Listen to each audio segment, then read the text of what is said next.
Live from London, this is Global Business. Hello, welcome to the programme. I'm Jamie Owen. And I'm Robin Dwyer. Our top stories. The presidents of China and Serbia say they'll increase cooperation and build a shared future. President Xi will now head for Hungary, the third and final stop on his European tour. China accuses the United States of economic coercion after some US companies are blocked from supplying microchips to Huawei. The US halts a shipment of weapons to Israel due to concerns over a Rafah offensive as ceasefire talks resume. And sailing into Marseille harbour, the Olympic flame is on its way to the opening of the Paris Summer Games. Bigger and better partnerships between China and Serbia, the message from the leaders of both countries in Belgrade. Xi Jinping and Alexander Vučić have said they'll deepen their comprehensive strategic partnership to build a community with a shared future. Well, President Xi Jinping will soon leave Belgrade to travel to Budapest. We'll be talking to our correspondent Evangelo Tsipsas there shortly. First, let's talk to our correspondent Alyosha Milenkovic, who's in the Serbian capital. Alyosha, what more do we know about President Xi's visit to Serbia? As you mentioned, Jamie, President Xi Jinping will leave Belgrade heading to Budapest. But what we learned maybe a few minutes ago is that departure is delayed for additional hour. Well, that's according to unofficial sources. He was scheduled to leave at 18:30 local time, and right now it's 1800 hours here in Belgrade. So apparently the discussions are very interesting, and the talks between the two leaders are apparently very fruitful, and that's why this departure has been delayed for 1 hour. That's latest what we heard. But what was interesting also, what happened today, is that roughly around, according to some unofficial estimates, 20,000 people gathered in front of the Palace of Serbia, where the two leaders had long meetings. And they came there to greet Chinese President Xi Jinping, who apparently is almost have a star-like status here among the people in Serbia. So around 20,000 people gathered there. They chanted China, Serbia, Serbia, China. And the two leaders went to the balcony of Palace of Serbia to greet them. Serbian President Alexander Vučić spoke for about 1.5 minutes, and the Chinese president waved, and he was apparently very pleased with this kind of reception among the Serbian people. And that was maybe the most interesting public part what we have seen here during the visit of President Xi Jinping to Serbia. Tell us more about these cooperation agreements. Roughly, what we know is that 28 agreements were reached during this visit. 28 documents were signed, and there are so many areas that were covered within those 28 framework papers. But maybe the most important ones were expansion of the economic ties, expansion of political ties and political collaboration in the international arena. And this is something that we didn't have before, expansion in the educational field. 50 young scientists from Serbia will go to China. 300 students will go to China to continue their studies. And this is something that has never been before. And this is something, apparently, an investment into the joint future and shared future. And shared future is something that President Xi Jinping mentioned in his address to the journalists today in Belgrade, in the Palace of Serbia. He said that Serbia is the first European country that joined that project of joint and shared future, which will provide prosperity and for everybody who are actually participating in that process. Alyosha, thank you for that. Our correspondent Alyosha Milenkovic in Serbia. An ironclad friend. That's China's description of Serbia. The two countries have worked closely together on China's infrastructure project, the Belt and Road Initiative, including building Serbia's first high-speed railway. The Belgrade to Novi Sad section was opened 2 years ago, with nearly 7 million passenger journeys made since. Last year, China and Serbia signed 2 road-building deals worth over $4 billion, plus a contract for China to supply Serbia with 5 high-speed trains. And in October, the 2 countries agreed a free trade agreement, which starts in July. It's expected to benefit Serbia's beef, honey and wine industries. Two-way trade currently stands at more than $6 billion, but that's expected to go up significantly once the trade agreement takes effect. And Chinese companies have invested heavily in Serbia, especially in mining. The total value of Chinese investments is just under $5 billion. Well, Bojan Lalic is head of the Belt and Road Research Centre in Serbia. He says President Xi's visit there sends a positive signal. It's a continuum of the relations between Serbia and China, developing relations. I know that when you calculate and count down the number of meetings between presidents and prime ministers of Serbia and China in the last 10 years, you will see that there is a continuum of development of the good relations. Speaking about the progress, I think there is a progressive line. So we just expect a continuum of support in the world arena in a political sense and the United Nations and other aspects, so in economic as well. But that's something that is ongoing. So we expect only a new momentum in the story that will further push us to think about next 10 years, next 15 years. Serbia is right now in quite challenging times. And times are full of pressure, and we are tired of not being a best friend with many, but developing iron friendship with China means a lot to Serbia.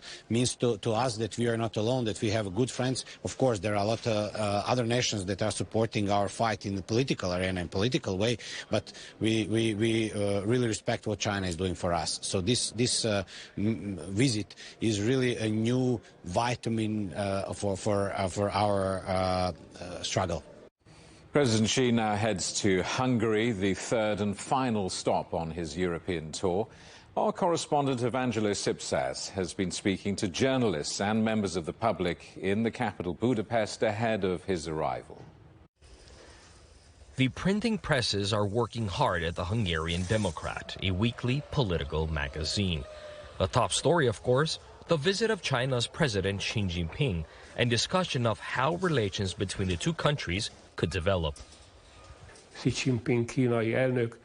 We are all aware of the global influence of Chinese President Xi Jinping, one of the top political leaders in the world, who is now set to visit. In preparation for this significant event, we have sought the unique insights of Chinese journalists residing in Hungary, who have provided us with their perspectives on the visit's significance. Under the title Connectivity and Peace, the article highlights the importance of Chinese investments in Hungary. Some believe the country is right to court new trade partners alongside its more traditional ones. We are trying to learn from the countries around us, Switzerland, Germany, America, Britain, France and so on. We understand that healthy, friendly relations are very important for Hungary. China is an important player in the Hungarian economy, as important as Germany. So the Hungarian economy is open to everyone, and of course including China. In Budapest, security is tight across the capital, while Chinese and Hungarian flags adorn the streets.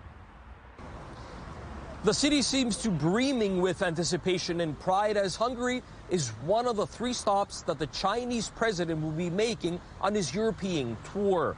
And residents here seem to be warming up to closer ties with China. I've been living in Hungary for 6 years, but because previously the president of China also came to Hungary before, I think about 5 years ago. I think this time when the president will come, again, it will help to increase the relationship between China and Hungary again to make the business, economy, and partnership better. I think that keeping relations with China and the EU is necessary. All-time high, with transactions totaling over $10 billion last year, and estimates that trade will triple by the end of this year. During President Xi's visit, the 2 sides are expected to discuss how to further boost economic cooperation and trade, particularly in the fields of infrastructure, construction, and energy. Evangelo Sipsas for CGTN, Budapest. And we can talk to Evangelo now. So, Evangelo, what's the mood like in Budapest before the arrival of China's president? Well, in every bridge here in the capital of Hungary, there's a number of Chinese and Hungarian flags. You see a lot of security on the streets. Even the media, as you mentioned earlier, I'm going to show you one of the articles right now. They're posting it actually on their weekly magazine about the relationship between the two countries. This is how significant the visit of Xi Jinping, the Chinese president, is here in Hungary. And people here are feeling a little bit of pride of that because it is the first visit of the Chinese president in Europe, and it's one of the stops is here in Hungary. Now on his visit here that will be arriving, as Alyosha mentioned earlier, delayed from Serbia. Once he arrives here, he's going to meet the Prime Minister Viktor Orban, and with their wives they will have dinner. Then from there, there's going to be a number of discussions. The schedule is pretty much packed. 16 agreements are going to be signed alongside with their ministers. A lot of that has to do, of course, with the infrastructure projects that are here in Hungary.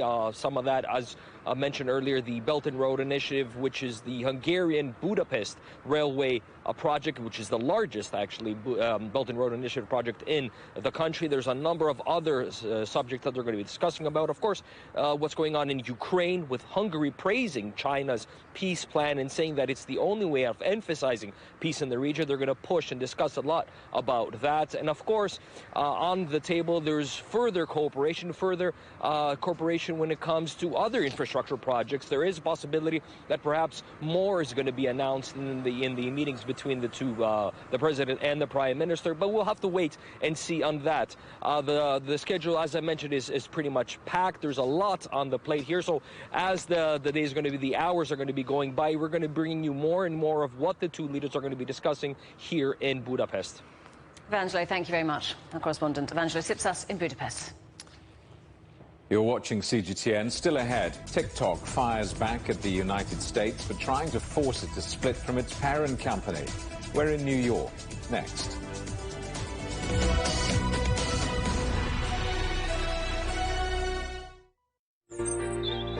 Ever wondered what's the difference between a bear and a bull market?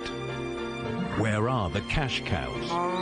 And who are the lame ducks? And what exactly are black swans, grey rhinos, and unicorn companies? Make sense of it all with Global Business, only on CGTN. I think it should be more global cooperation. I would like to hear more the voice of the developing countries. Globalization has lifted more than 1 billion people out of poverty. The green transition has to happen. It's a necessity. Well, China and the United States are important powers in the world.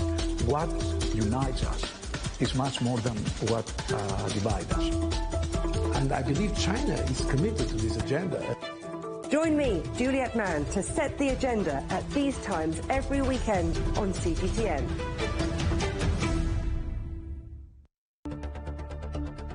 Events have consequences. Words create impact. One more offensive in a long line of battles that's been ongoing for more... Just got to be careful here with some gunshots. Excuse us. The world today matters for your world tomorrow. The number of casualties is growing quickly. Why, this is one of the hardest hit towns in the region. The world today, every day on CGTN.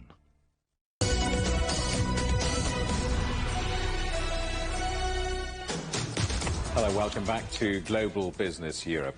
China's accused the United States of economic coercion after Washington revoked licenses allowing companies to supply microchips to the tech giant Huawei. Beijing says it'll take necessary measures to safeguard the interests of Chinese companies.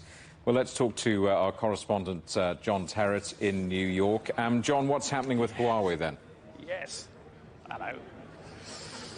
Well, I'm very well aware that overnight our time, China called this economic coercion. And we're kind of waking up to this news here, really. And what's happened is that the export licenses have been removed from a number of chip-making companies. And I don't know whether you know, but when you are a company, if you wish to export overseas to any foreign land, never mind China, but all of them, you actually have to have a license from the authorities to do that, and in particular, I think, with China, for all the reasons that we understand.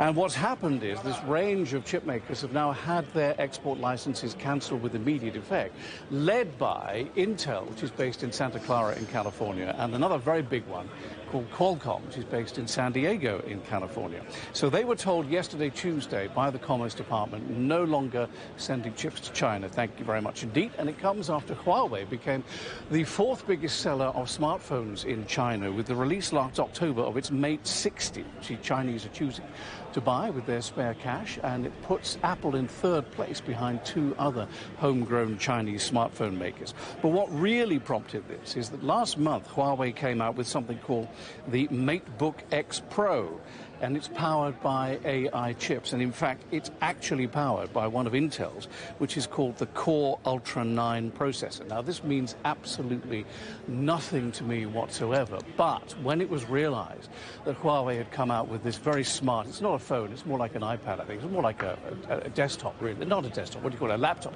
And I think when it was realized that Intel's chips were powering this, people in Washington were going, well, hang on a minute, how have they done that when, in fact, we've limited the export of chips, generally speaking, to China over the best part of the last couple of years, and yet they come up with this magnificent technology. And Republicans in particular were irked by this, and now the Democratic administration in D.C.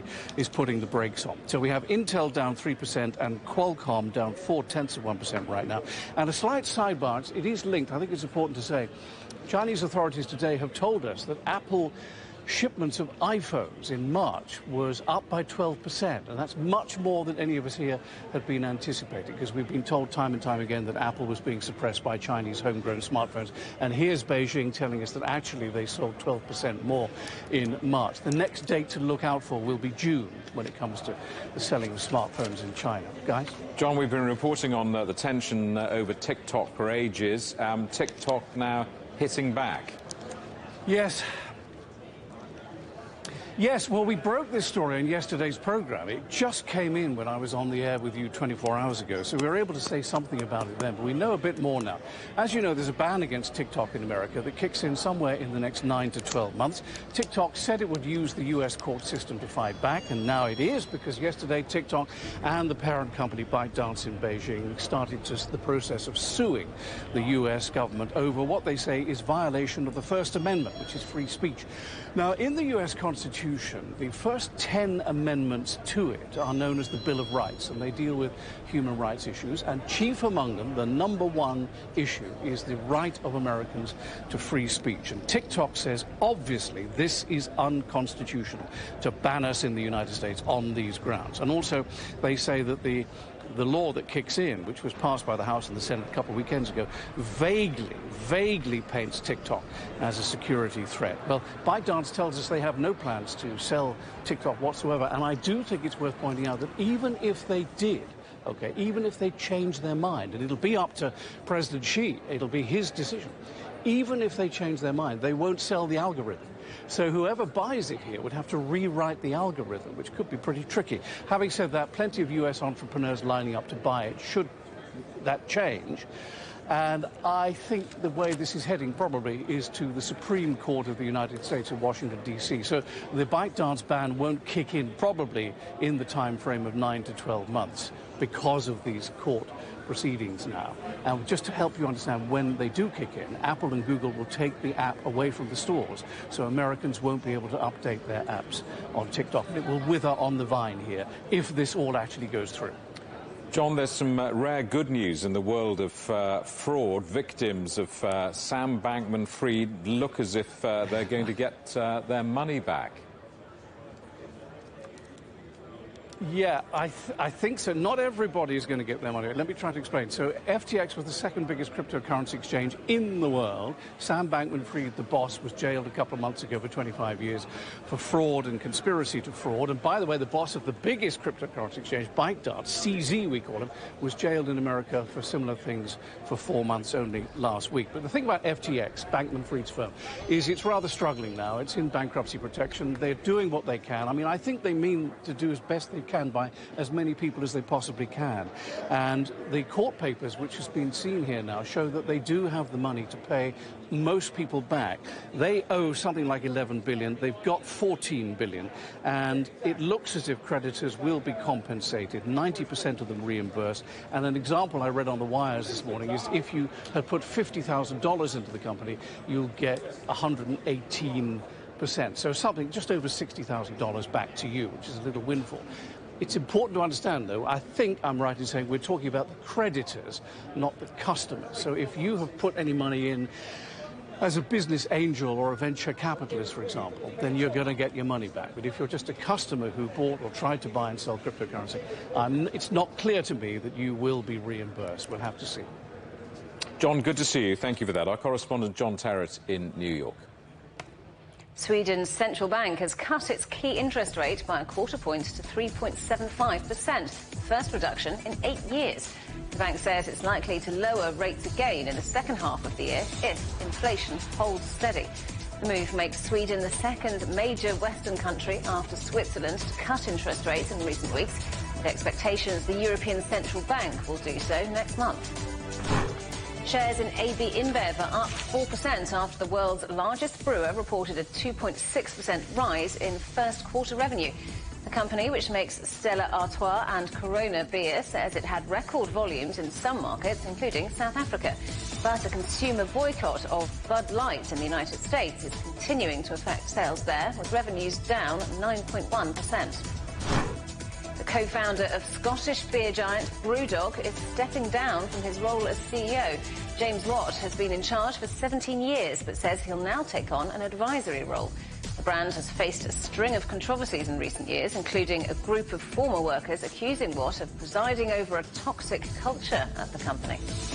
Toyota has seen operating profits increase 78% in the quarter to March, bringing its full-year profits to a record $34 billion. The Japanese car maker has been boosted by a weaker yen and high demand for hybrid vehicles. However, the world's top-selling car maker forecast a 20% profit decline in the current financial year, citing large investment costs. Britain has ruled out a cyber attack as the cause of an outage that affected passport control gates at airports across the country. Thousands of passengers faced lengthy queues as Border Force officials stepped in to process passports manually. The Home Office says the nationwide issue has now been resolved. AstraZeneca is withdrawing its COVID-19 vaccine globally after a surplus of drugs targeting new variants led to falling demand. The Anglo-Swedish drug maker released its vaccine 4 years ago. The British online bank Monzo says it's raised another $190 million, lifting the total it's raised so far this year to $610 million. The bank says the funds will be used to build new products and accelerate international expansion as it eyes the US market. It's also planning to launch its first pension products, putting it in competition with traditional lenders. You can get highlights from the week's news in Europe and China direct to your inbox from CGTN's Storyboard email newsletter. Sign up at europe.cgtn.com/newsletter. You're watching CGTN. Still ahead, protests calling for a ceasefire in Gaza spread to more universities. We'll be on campus in Vienna next.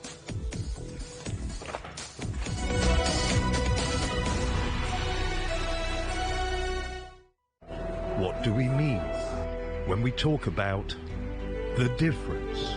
Brazen axe. The difference is in the detail, in the background, Defense ministers from the wider angle and perspective of every story.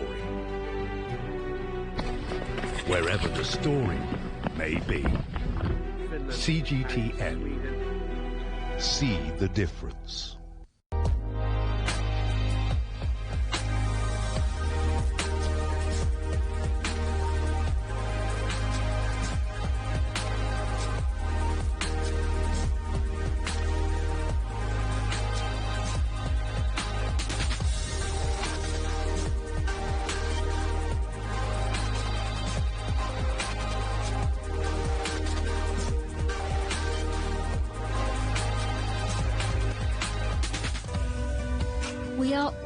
connected.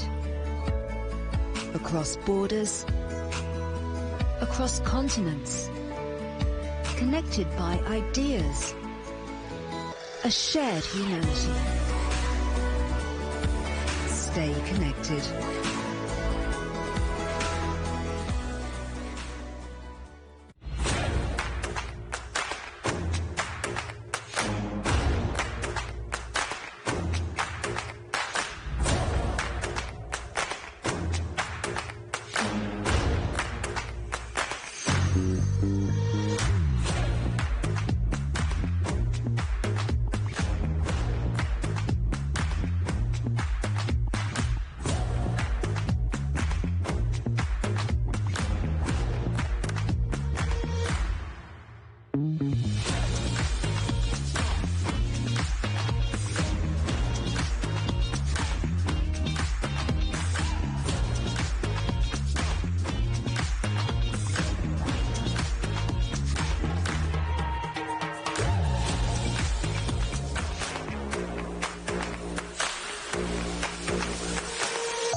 Hello, welcome back to Global Business Europe with Jamie Owen and Robin Dwyer. Our top stories.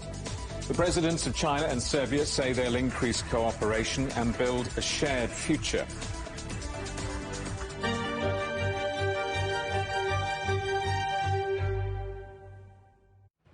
Milos Vučević became Serbia's Prime Minister last week. He spoke to our correspondent Alyosha Milenkovic about how President Xi's visit is an opportunity to improve relations.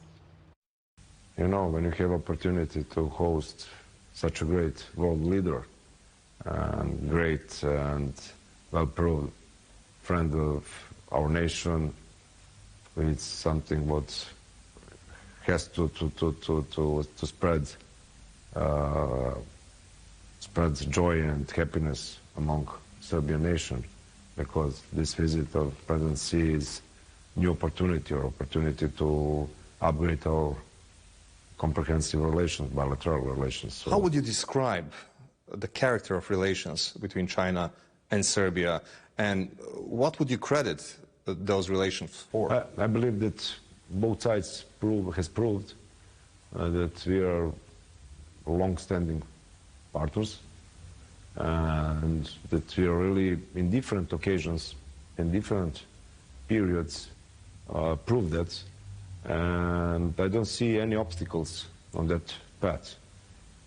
I believe maybe it's not so formal to describe to that definition, but I believe that our relations are something what we, as a friends, call that as iron steel or iron friends. We are iron friends, and it means that we are not just related through some formal agreements and some formal occasions. We strongly believe that China and Serbia share the same values and believe in the same order in the world. Well, President Xi heads to Hungary next, the third and final stage on his European tour. Our correspondent Evangelo Sipsas has been speaking to Balázs Orbán, who's a member of parliament and the political director for the Hungarian Prime Minister. China is an ancient civilization and Hungary is an ancient nation. So, we believe in mutual, although there are differences in the size, obviously, but what we all believe in mutual respect and win-win, very pragmatic cooperations. And we are very much honored that the president made the decision to come and visit Hungary, and we hope that we will find new areas, new projects, and new opportunities where we can further deepen cooperation.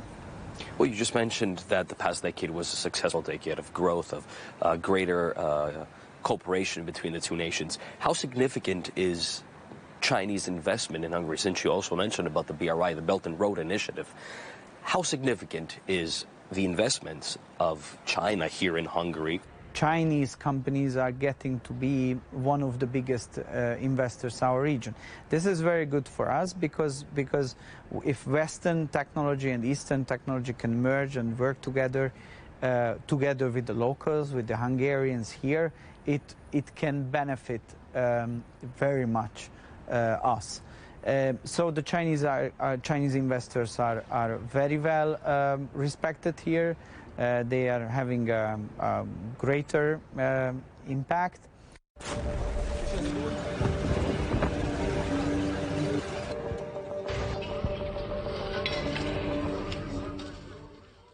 The United States halted a shipment of weapons to Israel last week due to growing concerns about a Rafah offensive. The revelation by an unnamed senior United States official comes after Israeli tanks seized the Gaza side of the Rafah crossing, sealing the border.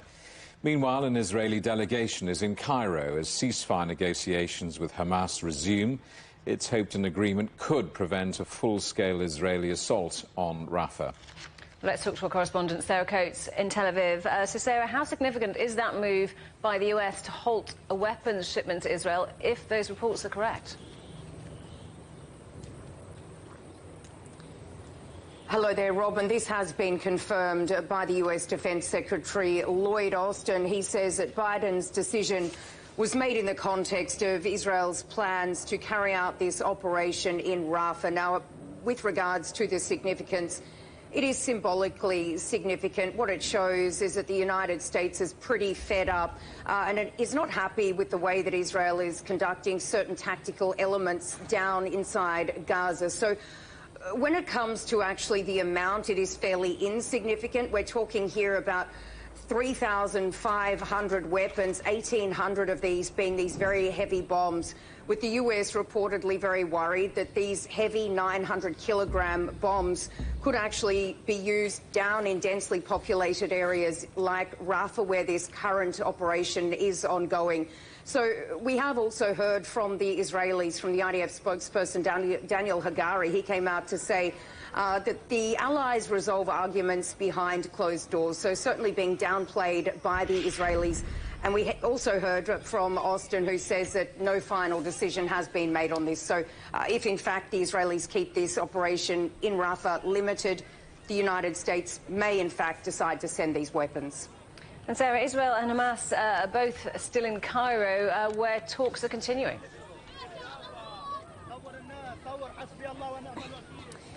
That's exactly right, and we are expecting an Israeli War Cabinet meeting to happen any moment now, and this comes as the CIA Director, Bill Burns. He today travelled from Cairo here to Israel. He's been holding meetings with the Israeli Prime Minister Benjamin Netanyahu and other senior figures here in Israel, really trying to find ways to bridge these gaps. Now, the Israelis have said that the gaps are pretty significant, and the sticking points here is that Hamas wants to release 18 captives alive and 18 captives dead. Now, the original proposal was 33 captives alive. We're also hearing that Hamas wants to stagger this out even further. It was supposed to be 3 captives every 3 days, but now Hamas reportedly wants to release 3 captives every 7 days, really trying to drag out this period of sustained calm. But in saying all of that, there is some optimism. The US does believe that these two warring parties, Israel and Hamas, can actually bridge these gaps, but certainly in saying that, it are really crucial hours ahead there in the Egyptian capital as these mediators try and find some sort of ground to get these two parties to agree. Sarah, thank you very much. Our correspondent Sarah Coates in Tel Aviv. The United Nations Refugee Agency says about 10,000 people have now left Rafah since Monday, and it warns that Israel is choking off the supply of aid into the enclave by sealing off the border crossing. Our correspondent Akram Al-Satari is in Rafah. Well, Rafah crossing is closed. Kerem Shalom crossing is closed as well. Those are the two main terminals through which the aid is coming to Gaza Strip. Before the closure, the official closure by the Israeli army that stormed and seized those two terminals, there was the Passover Jewish holiday, which means there were around 10 days of disruption of the flow of the humanitarian aid. Then came 3 to 4 days of tension and of fighting, and then the full closure and control of the Rafah crossing and Kerem Shalom, which means a catastrophic situation that is aggravated by the fact that Israel is not allowing any aid into the Gaza Strip for 3 days now. According to the UNRWA, like you have just rightly said, no supplies were allowed in. However, today the Israeli authorities contacted a transporter in Gaza and asked them to send trucks to load something from Kerem Shalom. The ones who were there, the workers and the handlers who went to Kerem Shalom, ended up being shot by the Israeli occupation. 6 of them were injured. The condition of those injuries is not clear as yet, but we're still following the news about that. The situation still is extremely very tense. The area surrounding the Rafah border and the Kerem Shalom is experiencing a large-scale bombardment. A Shoka area that is around half kilometer of Rafah crossing is also witnessing a large-scale military confrontation between the Palestinian factions and the Israeli occupation that is progressing and advancing into the land inside Rafah. The situation is likely to aggravate, and Palestinians who have been deprived from sufficient amounts of food and water supplies, of medications and medical consumables, are likely to be pushed further into the hunger that is being weaponized and that is now used in a much larger scale than before. They are expecting some harsher days to come, and the international organizations, including the UNRWA, the UNDP, World Food Program, and also World Central Kitchen, that has announced that they are going to resume their work, their work is now affected because of the fact that Israel is closing the border. So thousands of people who are already Rafah citizens are leaving Rafah area. Tens of thousands more who are internally displaced people who came from North Wadi Gaza area and from the central Gaza, Deir al-Balah, al-Maghazi, al-Burej, are now returning to their areas. Some of the people who are not even Khan Yunis residents are trying to find any place that can shelter them. They're removing their tents. Around me, there were hundreds of tents that were removed by the families, and the families are now trying to find anyone who might help them move to Khan Yunis area or to central Gaza area. The influx is extremely high. People are fully aware that destruction is on the way to them. They're trying to avoid it and move to some relatively safer areas. Khan Yunis also witnessed yesterday a large-scale bombardment. Central Gaza, Gaza City and the north also witnessed bombardment. So technically there is no safe haven in Gaza, but people are moving to relatively safer areas, hoping that they would be spared the death and the destruction that is taking place. Police have arrested over 30 people in the US Capitol after officers moved to clear a pro-Palestinian encampment at George Washington University. More than 2,000 activists have been detained since April in demonstrations at nearly 140 American colleges and universities. Students are demanding that schools financially divest from Israel. And pro-Palestinian demonstrations continue to widen across Europe. This comes as Brussels University says it will file a police complaint against students involved in a violent clash earlier this week, including an assault on a Jewish student leader. In the Netherlands, several hundred people have resumed a demonstration around the University of Amsterdam, where police forcibly removed barricades and tents and used batons to disperse students on Tuesday. Dutch police said their actions were necessary to restore order. The authorities in Austria say they're not able to intervene to dismantle the protest camp that sprung up at the University of Vienna. Our correspondent Johannes Pleshberger reports. Vienna University students giving a tour through the Palestine Solidarity Camp. Yeah, right now it's pretty wet, but otherwise we're fine. Inspired by similar movements in the US, there are around 40 people staying here, calling on Austrian universities to cut ties with Israeli institutions or any companies supplying Israel with weapons. We cannot say what the police will do, but as of now what we can say is we will not escalate. While elsewhere in Europe, similar protests have led to police interventions and arrests, Austria's law enforcement says there is currently no legal possibility to break up this event, given the free right to assemble. Meanwhile, the University of Vienna firmly distances itself from these campers, saying that anti-Semitism and the trivialization of terror have no place on campus. One aspect that's proving divisive is the camp's slogan, Intifada. When Intifada is proclaimed in the Arab world, it is a call for the murder of Jews. It is meant to favour their expulsion, even if it's not the direct translation. But that is exactly what it semantically implies. As a result, Jewish students don't feel comfortable here on campus, with good reason. The protesters, on the other hand, including some who are Jewish themselves, say Intifada simply means uprising. Obviously, we stand against all forms of racism, including anti-Semitism. There are Jewish activists here, I am one of them, and we stand together because of our solidarity with Palestine, because we are against genocide, and because we think that our voices need to be heard as well. In response to the widespread student protests, some academic institutions are considering divestment from Israel. The University of Vienna so far does not.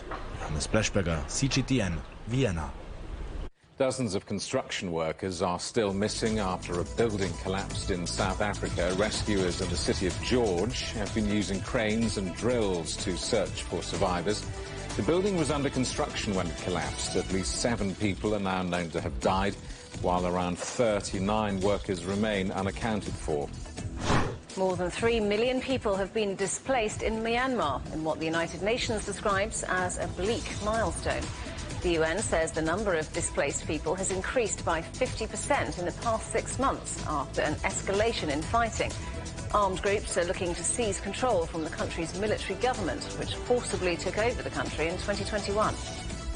Berlin's State Minister for Economy, Energy and Enterprise was briefly hospitalized on Tuesday after being physically assaulted, the latest in a string of attacks on German politicians. Franziska Giffey, a former mayor of the city, was struck from behind by a man using a bag full of hard objects. Attacks on politicians have been rising in Germany ahead of next month's European Parliament elections. A 74-year-old man has been arrested.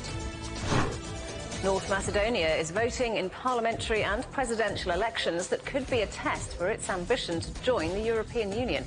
Polls are projecting a win for the right-wing opposition VMRO party. Its return to power could complicate already slow EU accession talks. North Macedonia is a NATO member, but its bid to join the EU has been blocked by Greece and Bulgaria. John Swinney, Scotland's new First Minister, has been sworn in. This follows the resignation of Humza Yousaf, who stepped down after ending a coalition with the Green Party. Swinney, who stood unopposed, said he would be the First Minister for all of Scotland. This is the terrifying moment that a Boeing cargo plane crash-landed after a gear failure. The 767 aircraft belonging to US mail service FedEx was travelling from Paris to Istanbul when the landing gear malfunctioned, sending sparks flying on the runway. No one was injured in the incident, and the crew was able to leave the plane safely. The past month was the warmest April on record, with most continents across the world experiencing above-average temperatures. European Union climate scientists say this continues an 11-month run of record-breaking months, with the world nearly 1.6 degrees Celsius warmer than pre-industrial averages.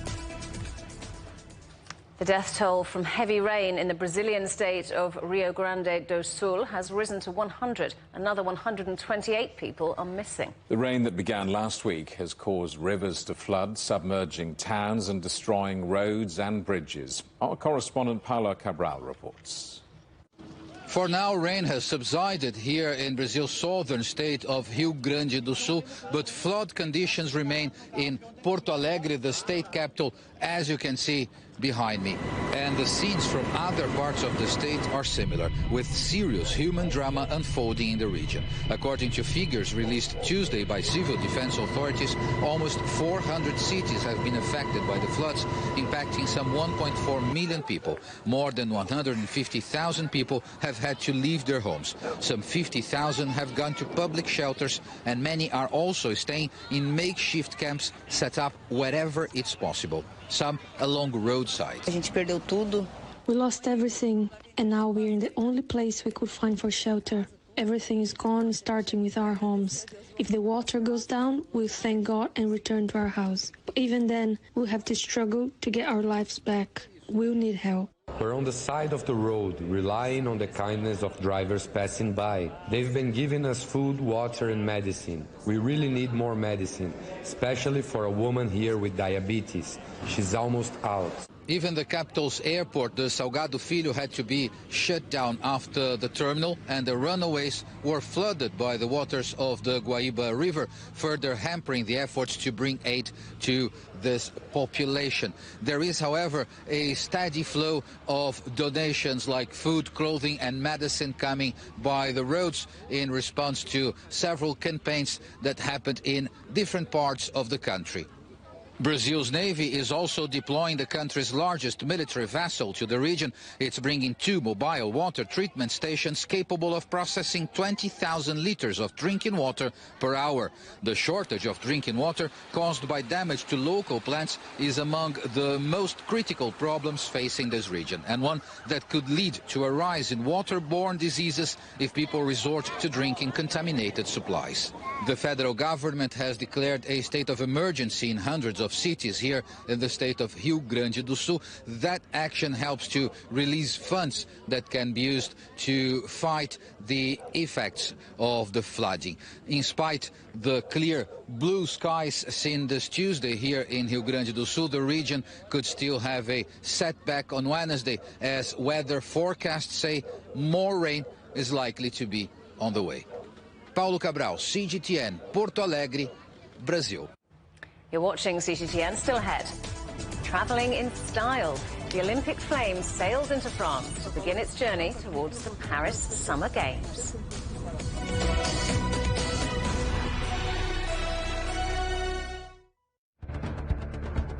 Events have consequences. Words create impact. Unprecedented scenes that we saw. The clean-up operation is now well and truly underway. Parts of southern Europe remain in a state of emergency. Context gives meaning. People make history. Far more than 1,000 people have come here today. But authorities are still on high alert. So now we've actually become the border on this road. A complex world demands a comprehensive view. But with the cleanup efforts more or less under control, the economic impact is bound to ripple across the country. There's plastic pollution everywhere.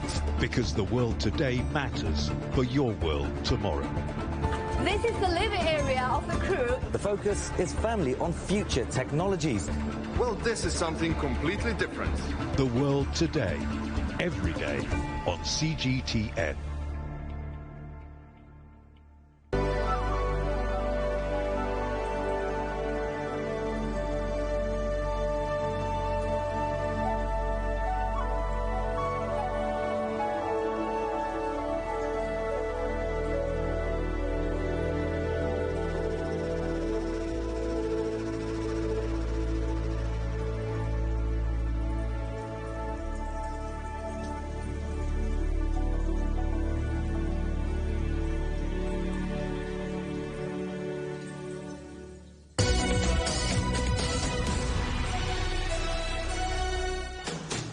Hello, welcome back to Global Business Europe.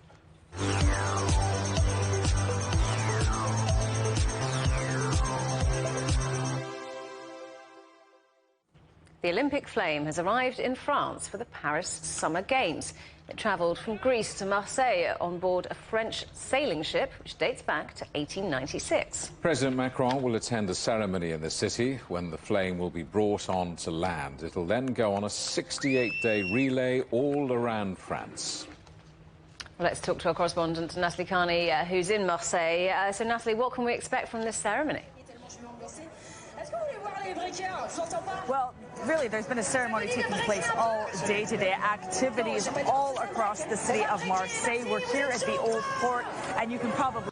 It's a plethora of people and broadcasting from the main stage, which is about a kilometer behind me here, and people lined up, you could probably see behind me, anxiously awaiting for the arrival of the Balaam, which is the three-mast historic French sailboat that the flame is on. As you mentioned, it left Greece about 12 days ago, crossed the Mediterranean, and has been going back and forth along the coastline here in Marseille, and is expected to enter this old port in about 20 minutes time or so. So the anticipation is heating up even more so as we speak. But what's kind of interesting about this particular the situation all day long is the presence of security. There has been an immense presence of security forces.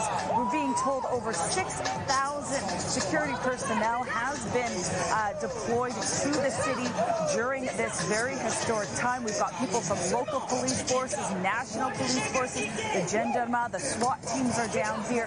We've got dog sniffing. We have dog sniffing personnel all around here as well, and even bomb dismantlers as well on the perimeter here. So there's no pocket of this area that is not being monitored very, very closely by the police. And of course, this comes at a time when the country is at a heightened state of emergency. However, that being said, the music is playing loudly, the sun is shining, and like I said, we are just moments away from seeing the Balaam enter the old port, after which an Olympian will take that flame off of the boat, walk it down along pier to a cauldron on a stage that is set up right at the base of the port behind me here. The mayor of Marseille, as well as the president of France, Emmanuel Macron, will be there to see the historic event when that flame lights the cauldron, and thus the whole ceremony begins. 68 days of that flame going through the country of France. Well, as you say, once the flame reaches land, it's then going to go on a relay, isn't it? Tell us about that. Yes, exactly. So lots of activities today, but tomorrow on Thursday, they just continue because the commencement of that flame rally, where there are 10,000 flame bearers. It'll start here in Marseille, visiting about 8 different districts in the city. Each flame bearer, torch bearer, will run about 200 meters with the flame and then light the flame of the person in front of them. The flame will go across the mainland of France to about 450 different towns and cities, meeting with the people. It's also actually going to go to some of the overseas French territories, which is quite interesting. But that's also reflected in the design of the torch itself. 6 tons of steel were melted down to make about 2,000 torches, so they will be recycled along the route.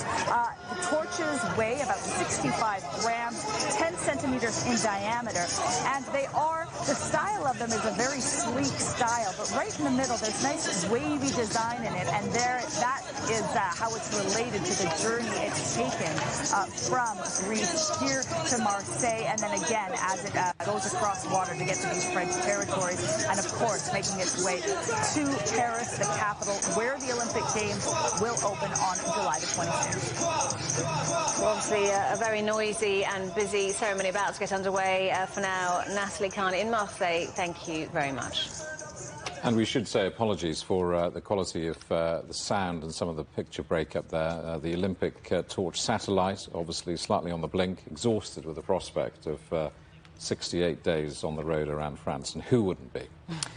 Anyway, China's Chang'e 6 spacecraft has entered lunar orbit as it prepares to land on the far side of the moon. This mission aims to collect soil and rocks from the surface. If successful, they will be the first samples collected from the so-called dark side and could provide clues about the moon's origins. Our correspondent Sun Ye reports. It's day 5 of Chang'e 6's 50-day-plus journey to sample retrieve from the far side of the moon, and it had completed a major move. On Wednesday morning, the Chang'e 6 probe successfully implemented the peri-lunar braking and entered the lunar orbit. This braking procedure is one of the most important orbital control moves in the entire flight of Chang'e 6. This is the first major test that the Chang'e 6 mission has encountered so far, and it is of great significance. The first Perilune breaking is the only control opportunity it has got. If missed, it wouldn't be able to orbit the moon. And this successful completion of applying the brick ensures the following moves, including landing, sampling, lunar far side takeoff, and so on. China National Space Administration said the probe would next have its orbiter returner and the lander-sender combinations separated. The latter would soft land on the far side of the moon in the pre-selected landing area of South Pole Aitken Basin. It would then gather lunar samples as planned. The Chang'e 6 probe was launched on May 3rd by a Long March 5 rocket from the Wenchang launch site in Hainan province. Sun Ye, CGTN, Beijing. The headlines again. The presidents of China and Serbia say they'll increase cooperation and build a shared future. Serbia's Minister for Trade told CGTN he thinks this visit is another new beginning of the relationship between the two countries. We are certainly proud of our relations with China. We are proud of what our two leaders have managed to establish when we talk about the ironclad friendship between China and Serbia. And I am convinced that this is another new beginning. A new beginning that will mean the continuation of large infrastructure projects, but which will also mean the beginning of the development of a completely new industry, or new industries that will rely on new technologies. And certainly Serbia wants to follow the investment cycle that China has in new technology and to be a part of it. President Xi will now head for Hungary, the third and final stop on his European tour. And China accuses the United States of economic coercion after some US companies are blocked from supplying microchips to Huawei. And that's it for Global Business Europe. Thanks for watching. More on all of our stories at europe.cgtn.com, and do follow CGTN Europe on Facebook and Instagram and TikTok. And you can go to CGTN Europe's channel on the Telegram app or scan the QR code on the screen to get stories and updates sent direct to your phone.